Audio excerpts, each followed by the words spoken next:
suis Madame Traficante Rey Patricia, je suis la responsable du pôle gérontologique du CCAS d'Aubagne, qui comprend cette résidence autonomie, qui est un beau lieu de vie, et maintenant, on va dire intergénérationnel, puisque depuis quelques années, nous intégrons les jeunes en service civique. Nous avons un beau partenariat avec Maïva sur ça, et un bel accompagnement de tous ces jeunes, puisque nous en avons tant sur la résidence autonomie que sur un dispositif de lutte contre l'isolement et de prévention de la perte d'autonomie au CCAS, qui est aussi en direction des personnes âgées et isolées, où là aussi nous avons des actions avec eux et où même ils créent des actions pour nos bénéficiaires.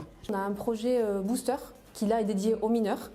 Donc la moitié de nos volontaires en fait sont des jeunes qui ont 16 ou 17 ans et ils sont en alternance en fait avec un établissement scolaire pour se raccrocher en fait à un projet professionnel et essayer de rebondir sur une formation après le service civique. À côté de ça, on a nos majeurs aussi qui sont là eux à plein temps sur les missions de service civique autour des seniors. Et l'idée, c'est de travailler dans la diversité, donc on essaie de mélanger un petit peu tous les profils, des jeunes mineurs avec des majeurs, des diplômés avec des non-diplômés. L'idée principale, c'est la motivation à se rendre utile pour les autres. On ne demande pas de qualification, pas de diplôme au préalable. Vraiment, l'idée, c'est tout simplement de vouloir se rendre utile pendant une période de leur vie. C'est ouvert à tous les jeunes. C'est possible qu'une fois dans une vie. Et chez nous, ils font des missions entre 6 et 9 mois. Ils se découvrent des compétences. Oui, en tout cas, c'est l'idée. De toute manière, on évolue pendant le service civique.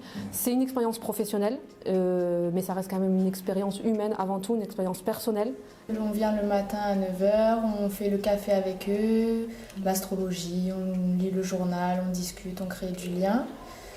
Après, il peut y avoir une activité. Et l'après-midi, pareil, c'est activité créative, sport. Il y a des intervenants qui viennent, sophrologie, yoga. Donc il y a un groupe avec un majeur et un mineur. Du coup, ça permet que, par exemple, s'il y a une situation qui se passe mal, de se dire à l'autre, attention, là, je vois que ça se passe mal, ou de prendre le recul, en fait. Donc c'est ça qui est bien d'être à deux et pas être tout seul. Je voulais être dans le concret parce que pendant mes études, c'est beaucoup de théorie, il n'y a pas beaucoup d'expérience professionnelle. Donc là, ça nous montre en fait ce qui se passe réellement sur le terrain. Pour même un jeu, par exemple, ça leur amuse plus qu'il y ait des jeunes avec eux que non.